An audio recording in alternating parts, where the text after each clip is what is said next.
Doctora Dombrowski, ¿cómo está? Muy bien, acá estamos, con la radio, que es algo que nos llena de felicidad realmente, ¿De mucho, qué nos mucho. va a platicar? Bueno, ¿de qué les voy a platicar?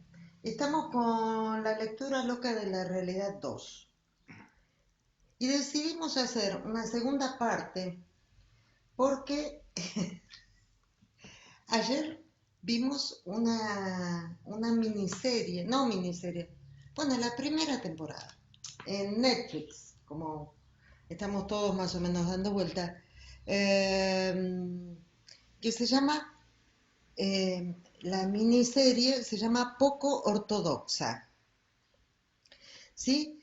Eh, A mí el título inmediatamente me refiere a los judíos, ¿no? ujú,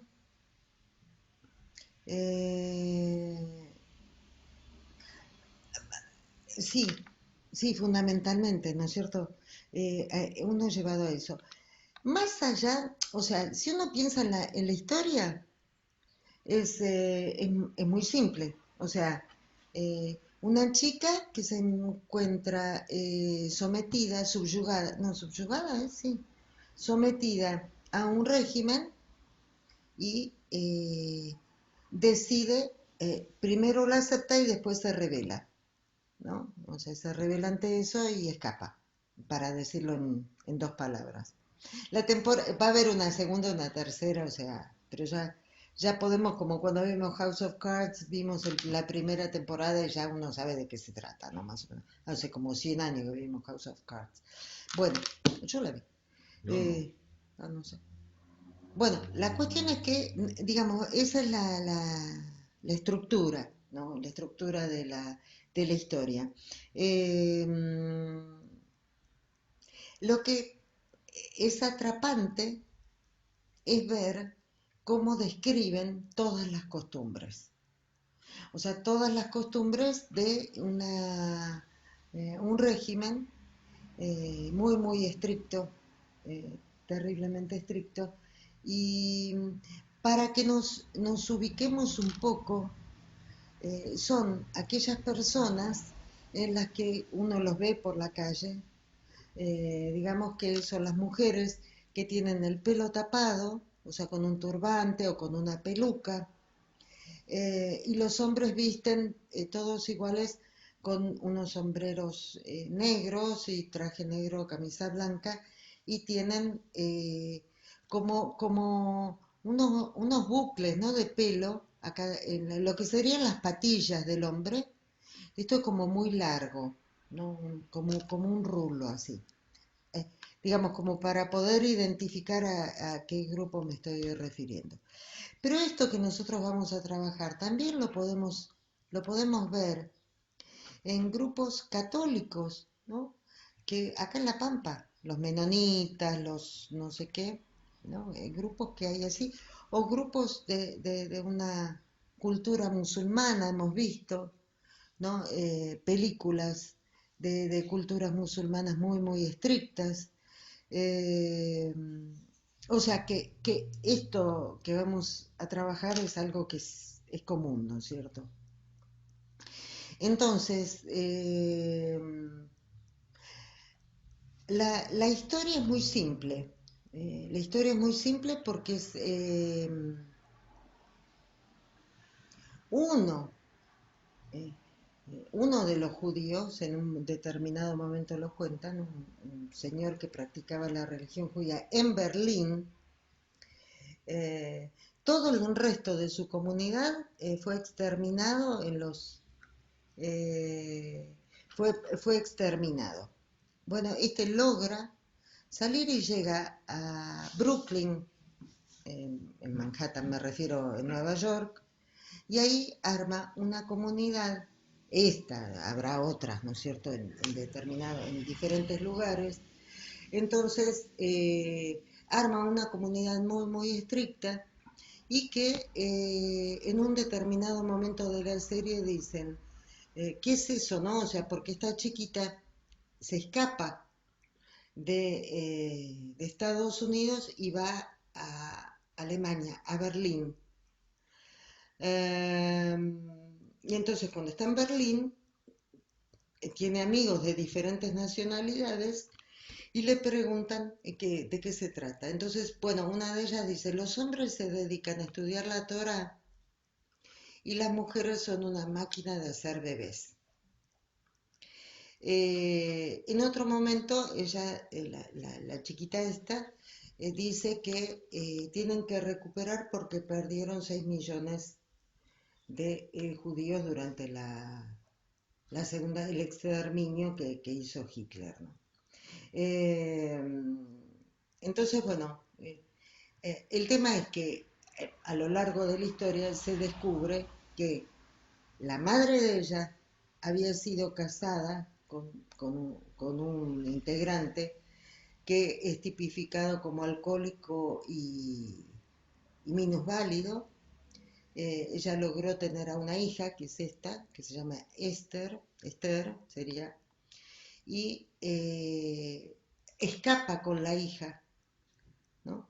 Eh, Escapa con la hija y sin embargo la comunidad la rescata, mejor dicho, rescata a la chiquita, se la da a vivir a la familia cercana y a ella la echan de la comunidad.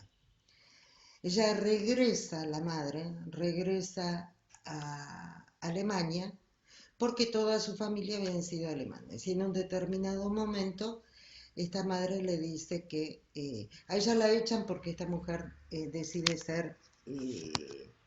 elegir su sexualidad que sea homosexual, o sea, ella decide, es una mujer transgénero, como estamos viéndolo últimamente.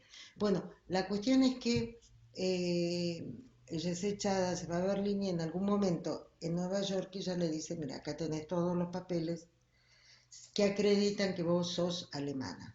Entonces, eso es lo que esta chiquita utiliza porque la casaron a los, creo que es 17 años la casan, con un muchachito que es tan digamos, virginal, ¿no? Tan novato como ella en todo esto y entonces ella después de un año escapa, ¿sí? Se va de la comunidad, se va a Berlín y ahí es donde descubre otro tipo de vida, otra forma de vivir, ¿no? El amor más libre, más no sé qué. Todo lo que se ve en la película, en la serie, tiene que ver con esto de la impureza. O sea, que uno es impuro, es toda una cosa muy impura. Entonces, hay diferentes lavajes que se hacen, ya sea para lo cotidiano como para tener relaciones sexuales, ¿no es cierto? Ciertos días no duermen juntos, es simplemente, ella no puede tener relaciones justamente porque de lo que se trata es simplemente de la penetración y nada más. Entonces, bueno, digamos que los dos descubren, yendo a Berlín, otro modo de vida, otro modo de vivir. Bueno, eh, sobre lo último él le propone ir a retomar la relación entre ellos y ella le dice que no. Y bueno, digamos que ahí termina la primera temporada. No sé si habrá otras, yo no. Ya hasta ahí llegamos. O sea, se hace muy entretenida ver eso, ¿no? La descripción de las costumbres que tienen. Ahora bien, yendo a esta cuestión típica, ¿no? Eh, esto ya desde el psicoanálisis, ¿no? Esa,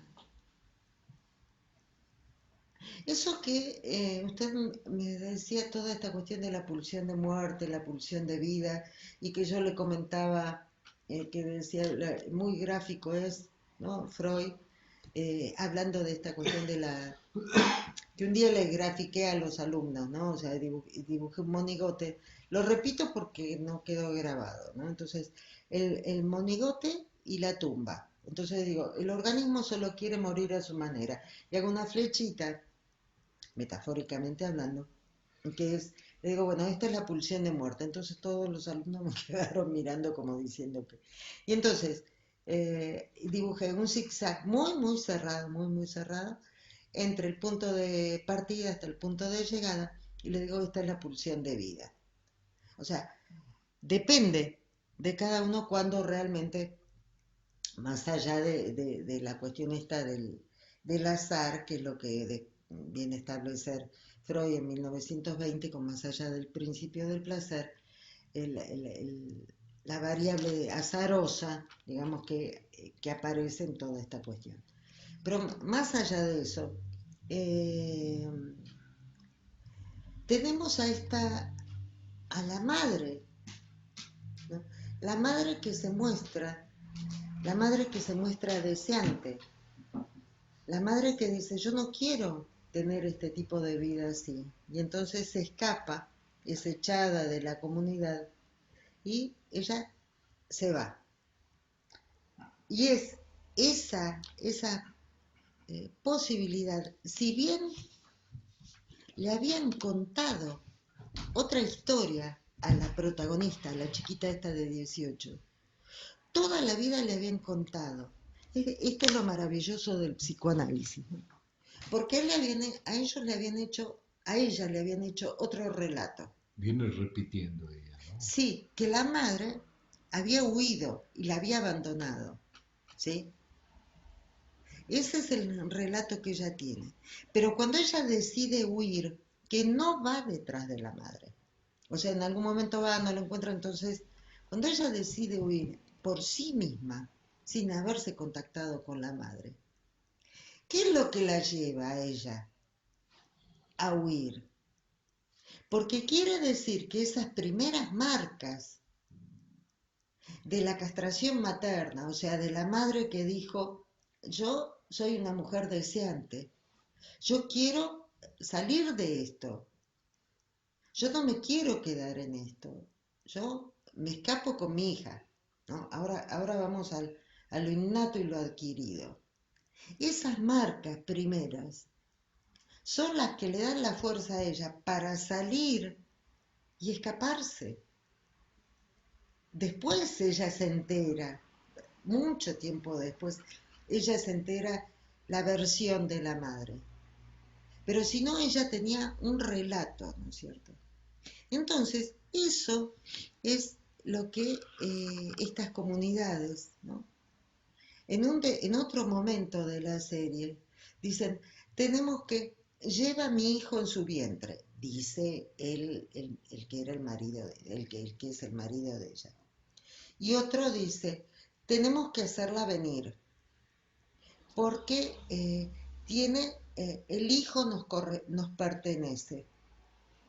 O sea, el hijo nos pertenece.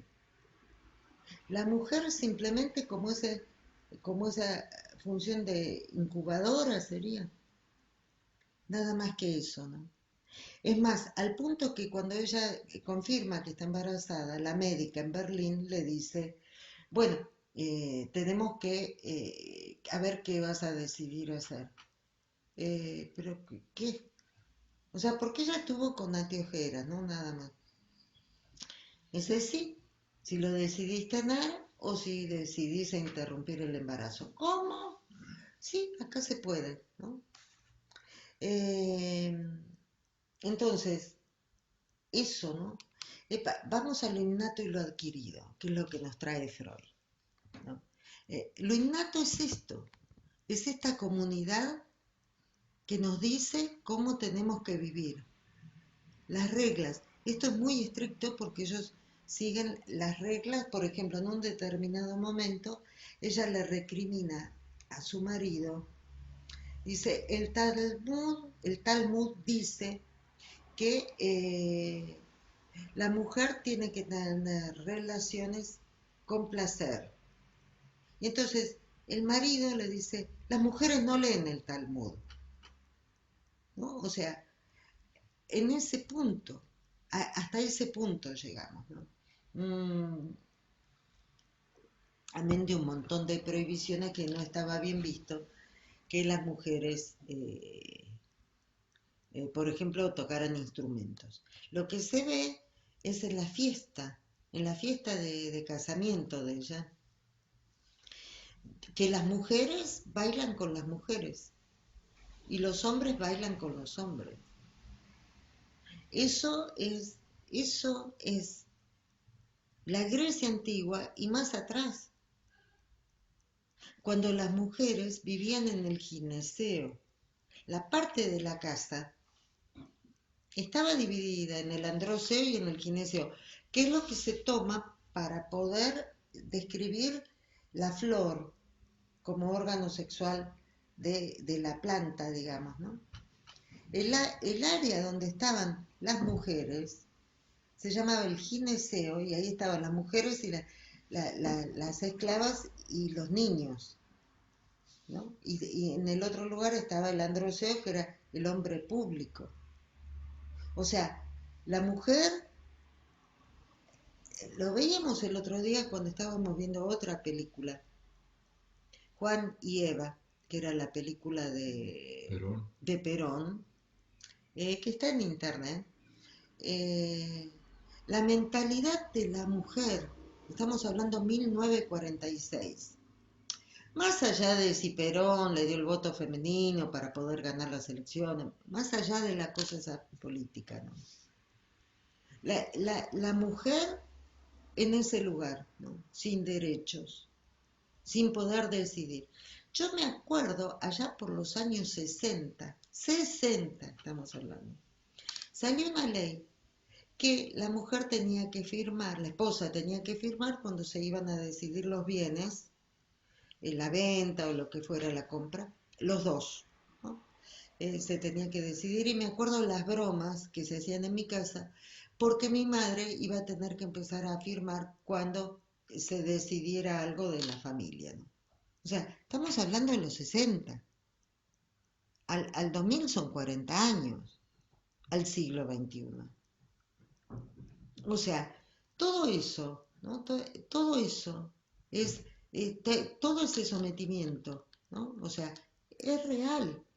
Más allá, no quiero entrar en estas cuestiones, facciones, que el feminismo, que que el otro, no. Estoy mostrando esto, ¿no? ¿Qué es más? Nos dice Rita Segato, y la misma Judith Butler, ¿no? Que hay hay un primer genocidio, que es el que realizaron los alemanes cuando entraron a Berlín, las violaciones que le hacían a las mujeres nazis. Lo los mismo, rusos. perdón, los rusos a los nazis, sí. Lo mismo se ve en Ruanda, cuando una de las minorías, ¿no? que gana, el tema es que nazcan esos seres, o sea, es la destrucción, ¿no? O sea, la destrucción a través del origen, romper el útero, aplastar ese útero. Ese es de ahí viene, ¿no? Toda esta cuestión de lo innato, lo que está dado, el lugar a donde uno llega, ¿sí? Este modo de establecer la realidad, ¿no? De cómo se vive la realidad. Es muy llamativo, por otro lado, que esta jovencita regrese a Berlín.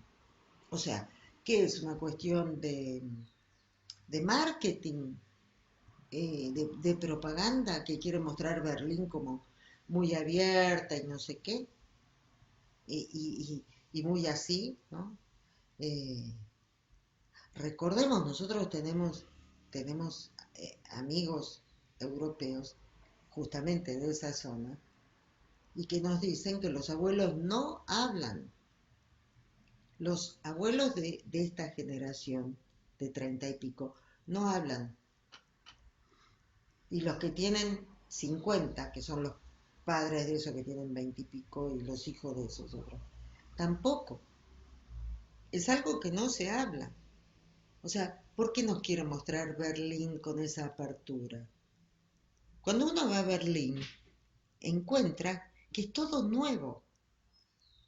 todo nuevo. Es más, pero lo terrible es cuando yo empecé a mirar los árboles. Los árboles en todo Berlín son jóvenes, no tienen estos plátanos que tenemos nosotros acá en Barrio Parque, por decir, o cualquiera de los parques acá. Quiere decir que arrasaron, no dejaron piedra sobre Berlín, ni siquiera los árboles se salvaron.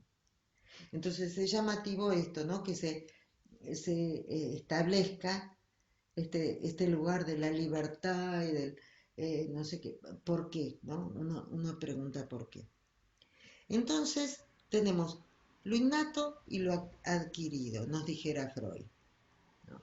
Lo innato es eso y lo adquirido es que son esas marcas primeras, están dadas por esta jovencita, que si bien lo innato le establece la historia, este es el relato, lo adquirido, que son las marcas primeras, en este caso prevalecen y ella tiene una salida. Entonces, esto es visto desde otro lugar, lo que nos trae el doctor Néstor Brownstein con esta cuestión de la paranoia, la ortonoia y la metanoia.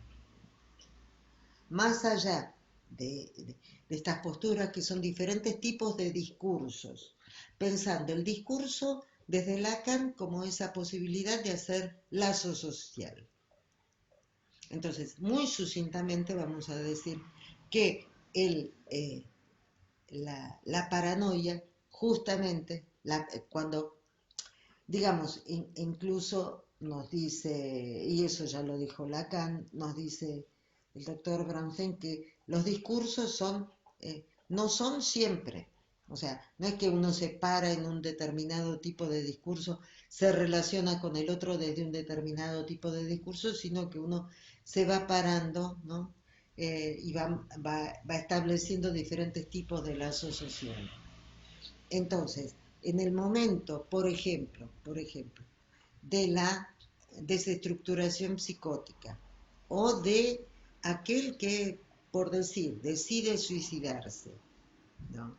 Aquel que está en una situación sí, con alucinaciones, bueno, allí no puede hacer lazo social. Se da la certeza, ¿no es cierto?, la certeza psicótica, bueno, toda una serie de cosas, y no puede hacer lazo social. Ese sería el lugar de la paranoia. O sea, cuando es tanta recordemos junto con Pichon Rivière, que habría dos tipos de miedo, ¿no? El miedo depresivo y el miedo paranoico.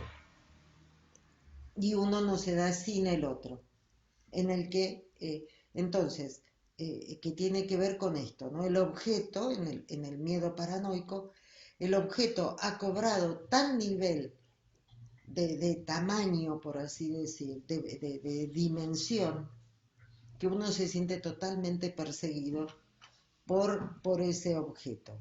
O sea, el objeto se me viene encima, el objeto puede llegar a aplastarme.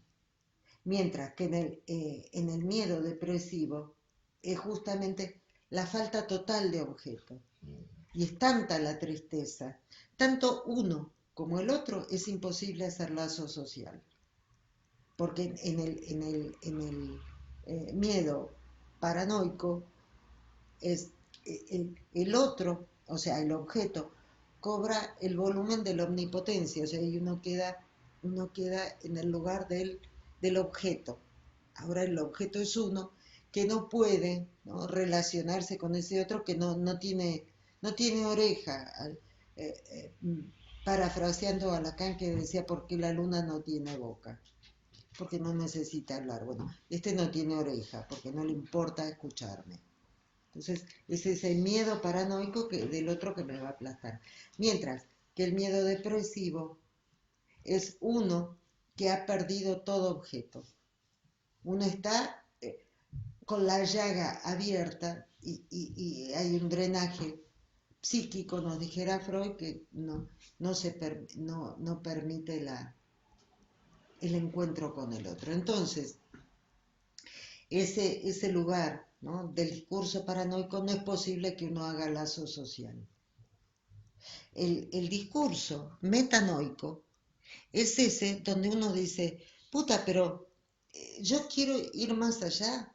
Es esta chiquita que no sabe por qué, pero va a ir a buscar algo, ¿no? Una salida, porque se siente totalmente sometida, encapsulada, ¿no? Subyugada, ¿no? En el yugo. Cuando hablo de subyugada me refiero al yugo, que es lo que le ponen a los bueyes para que aren el campo, ¿no? Entonces, totalmente sometida y subyugada. Entonces, es esto, esta posibilidad de ir detrás de mi deseo de vida, de salir adelante. Entonces, es esta cosa del discurso metanoico. Y por último, el discurso ortonoico, que es la misma raíz de ortodoxo, donde orto tiene que ver con, es la misma raíz de ortopedia, de ortografía, ortonoico, y noico tiene que ver con el saber, con el nous, ¿no? Con este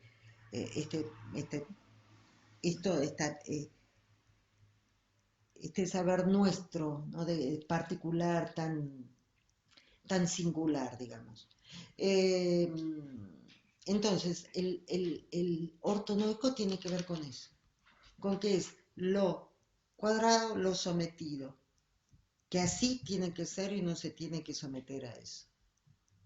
Entonces, nos dice el doctor Bronstein, esto podemos así encontrar a las mayorías silenciosas que se mueven por la vida de acuerdo a cómo tienen que ser las últimas tendencias del mercado y no pelean por un discurso metanoico, por un discurso de decir, bueno, pero yo cómo me paro acá, yo qué es lo que quiero hacer, cómo me llevo con todo eso. Entonces, ese discurso ortonoico es ese relato que nos bajan, nos dicen que esto es así. Y eso es lo que se me ocurre pensar que es una lectura loca de la realidad. Esa construcción que esto es así, esto es cuadrado así, esto es así porque es así. Entonces, eso es lo que nos muestra Freud en Tótem y Tabú, cuando nos cuenta que es tanta la angustia por ser una hormiguita en el universo. Eso, ¿no?, que está allí, que la salida que encontró la cultura fue justamente la construcción de la cultura, el establecimiento de la cultura, que no es que siempre existió.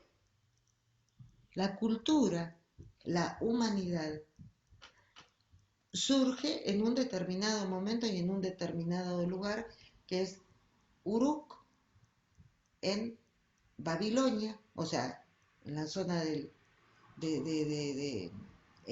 Tigris y el Éufrates, en la Mesopotamia, cuando allí se deciden los homínidos no solamente a ser sedentarios, sino empezar a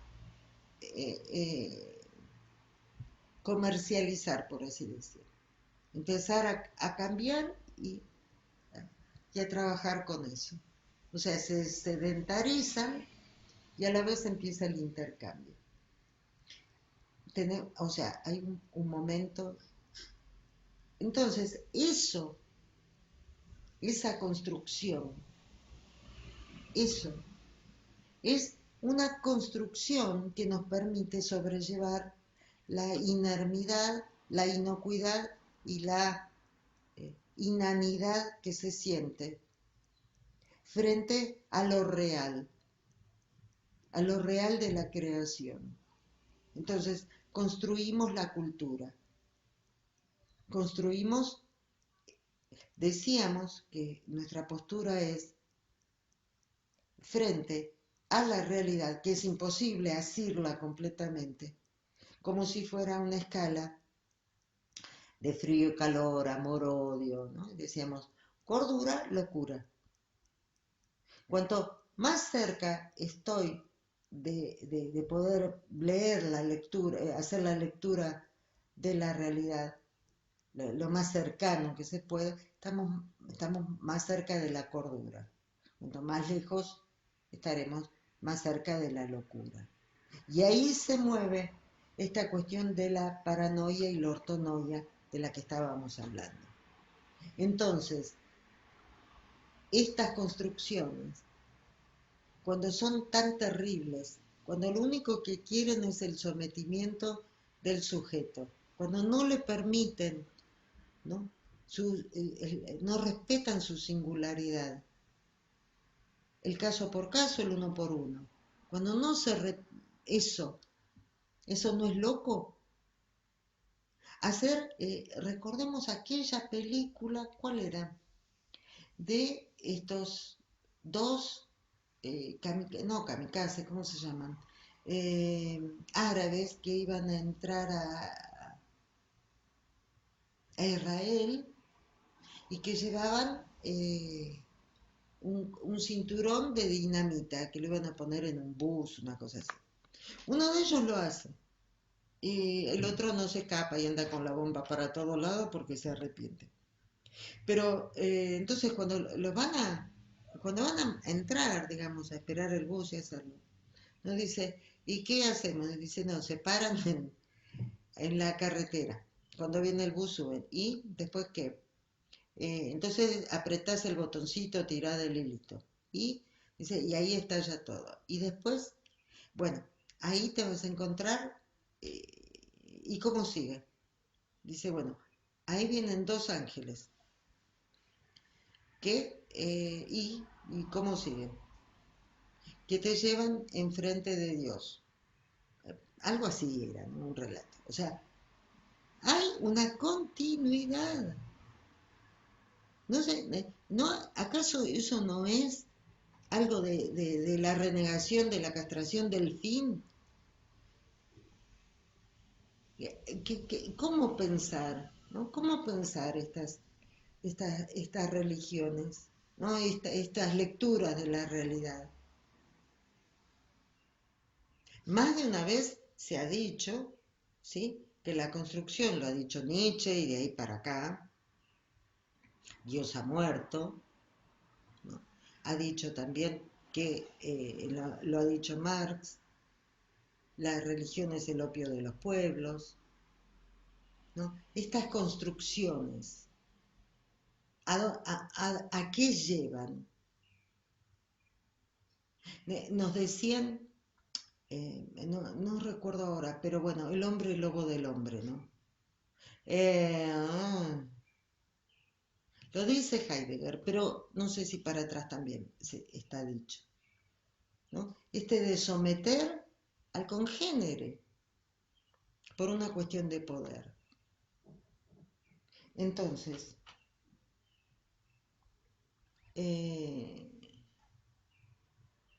vemos esta construcción, ¿no? ¿Qué fuerza tiene? Se veía en esta comunidad en Brooklyn, estamos hablando de 2020, esta comunidad en Brooklyn, estas mujeres, estos hombres, ¿no? Así. Y por último, hacer referencia a el Moisés y la religión monoteísta, que es uno de las últimas aportes de Freud. Y tengamos en cuenta que Freud son 3 ensayos. Freud publica el primero y los otros 2 recién los publica cuando está en Inglaterra. Porque no probablemente, no, bueno, no se sabe obviamente por qué, pero ya estaba llegando el nazismo. Entonces, cuando llega, si yo no me equivoco, cuando llega el ejército nazi, desfila por las calles de Viena, creo que eh, por ahí es la fecha de que le escribe, ¿no? Y entonces ahí nos cuenta en este caso, la raíz de Moisés, o sea, cómo se genera el concepto mosaico, ¿no? O sea, la idea, toda la historia de este ídolo, Moisés, de este conductor, y que él llega a mostrar que después, históricamente hablando, no se sostiene, pero digamos, ¿qué era? Era egipcio y que condujo a su pueblo, ¿no? Porque se había establecido en Egipto una religión monoteísta. Y estamos hablando de Akenatón. La cuestión es que son expulsados porque quieren regresar a una religión politeísta, entonces son echados de Egipto, conducidos por el desierto, ¿no es cierto? Todo esto que Freud escribe en el 30 y pico,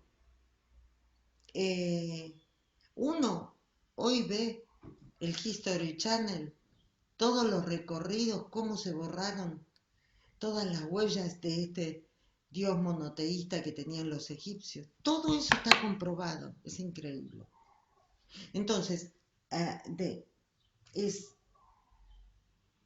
la construcción de este Moisés tiene que ver con diferentes personalidades, diferentes dirigentes del pueblo, pero que se va sublimando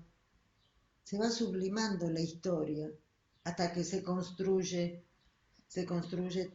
un relato. Ahí es como Freud nos muestra cómo se construyen estos relatos. Y ahora vuelvo al punto de partida. A esto que el hombre solamente lee la Torá, estudia la Torá, y la mujer es una máquina de hacer hijos. Esa es Freud, la grandeza de él en Moisés y la religión monoteísta nos demuestra eso. Cómo se construyen los relatos, eso va calando en la sociedad y no tenemos más que ver el siglo del self, estos, ¿cómo se llama? Documentales que están en YouTube, que es el siglo del yo o el siglo del self, donde nos muestran cómo se utiliza todo este conocimiento del funcionamiento de la mente humana para determinar los comportamientos de los grupos humanos. Bueno, creo que son estos la locura loca de la realidad 2. Más o menos. ¿No? Sí. Bueno, doctora, Sí. llegamos al final y nos vemos dentro de una semana. Sí, seguiremos con la locura, ya ni sé para dónde vamos, pero... La traemos pegada. Sí. Lo que tenemos que hacer es saludar. Ah, sí, No sí, hemos sí, saludado no hemos saludado. a Dubái, no hemos saludado a Provincia de Buenos Aires, no hemos saludado a Rosario, a Victoria, que tenemos acá enfrente, cruzando el río Paraná, tenemos una familia muy querida, Puchita y su familia. ¿Qué más? Todo México, sí. Nuestros amigos que la hemos pasado tan bien ayer en los grupos estos de estudio, en supervisión. Realmente eh, son muy amenos, dicen las palabras, muy amenos, no, los queremos mucho. Bélgica, España, ¿qué más? Xochimilco. Xochimilco, ¿quién está en Xochimilco? No, nadie, pero pues es- La Chinampa, ay, no, tengo ganas de ir a México. Ay, bueno, ya vamos a hay ir. que tomarlo con calma. Bueno, otro de los relatos, ya que estamos con la lectura loca de la realidad.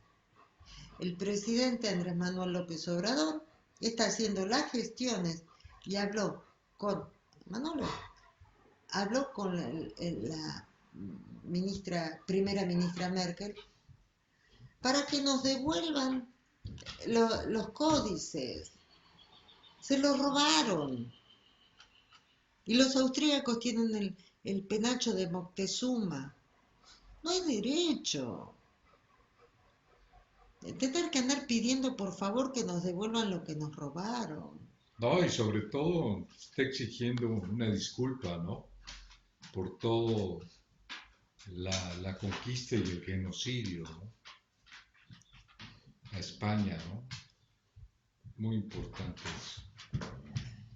Esta Alguien vez, pensaría que es tardío eso, ¿no? Pero me parece que eso va construyendo nuevamente la historia de los pueblos de dignidad, porque no es nada descartable que pueda volver a ocurrir una cosa de esas, ¿no? Una invasión extranjera, ¿no? Bueno, y ahora más en México porque le están pidiendo a su presidente, los gringos, que venga a ayudar a rescatar a las empresas que se dedican a la energía en México y que están perdiendo sus privilegios. Y la llamada es al presidente para que, ¿cuál es el fondo? Que intervenga, ¿no? Y ya sabemos cómo interviene Estados Unidos, ¿no? Aunque con Trump ha variado, ¿no? Pero en fin, es otra historia. sí, pero yo pensaba, ¿no? Pensaba el otro día con esto de Bolivia. Eh, Esa lectura loca de la realidad realmente, ¿no? De este grupo que son los de la media luna de las tierras fértiles ahí en Bolivia, ¿no? ¿Cómo masacraron? ¿Cómo masacraron con el golpe militar, ¿no? Sin embargo, fue tanta la fuerza del pueblo este que lograron doble, doblarles el brazo, ¿sí? Eh, es muy importante eso, ¿no? O sea, ese discurso metanoico, ¿no? Ese discurso de ¿y por qué no? ¿Por qué vamos a seguir en la ortonoia? ¿Por qué vamos a seguir ¿no? En este sometimiento? Bueno, Bueno, la terminamos porque si no chao, esto se hace chao. muy largo. Bueno, Pásenla bien sí, cuídense y mucho, cuídense mucho. mucho, sí. Sí, sí, cuidemos mucho. Un abrazo grande para todos y nos encontramos el domingo que viene.